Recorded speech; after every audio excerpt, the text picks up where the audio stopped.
Hello and welcome to Bald Man Tech. So in today's episode, we're going to be taking a look at 3 of official Samsung cases for the Galaxy S20 Ultra. So for the first thing, I wanted to talk a little bit about all these cases, and I just wanted to say that, a lot of these cases seem to be more of a form over function rather than function over form, with the exception being the Svu Case, which we'll get into later.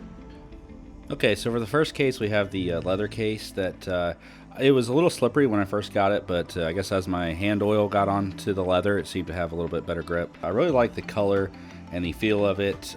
And if you're new here, this channel has just a little bit over 600 subscribers, and if you want to join the Bald Man Tech community, I would appreciate it if you hit that subscribe button. So the leather on this case does seem really thin, so I think it'll scratch easily. This case offers almost no protection for the camera cluster, and that's something I'd like to see improved in the future.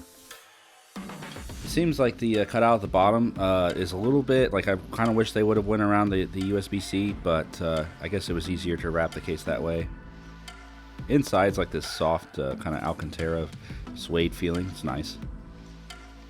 So that pretty much wraps it up for this case. So for this next case here is the Svu Case, and it offers quite a bit of screen protection, although the notification area here on this the clear plastic is easy to scratch. The feel, it's almost like a plastic feel, I'd say. Like a plastic canvas is kind of the best way I could describe the outside, but it does seem to clean up easily and relatively durable. When it's opened up, it doesn't feel that good in the hand, to be honest, with this case, and I've used it for a while, so I'll just use it for actual practical purpose of protecting the screen when I need it.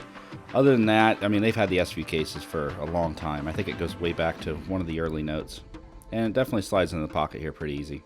So for the Svu case, I think as a practical piece, it works pretty well. It does protect the screen, but as far as the actual application of using the Svu, I don't know, that's more of a personal preference thing than I think it is an actual practical application that everyone would be using. All right, and then we have the white silicone case that I picked up, and overall, it has one of the better feels. It's a very soft silicone, but it's not super grippy like some of the cheaper silicone cases, so it's quite premium feeling. It doesn't really offer any more protection. It almost looks like it uses the same mold as the leather case, or they put silicone on it instead of leather. But the buttons do have quite a nice little tactile feel, so that's pretty nice.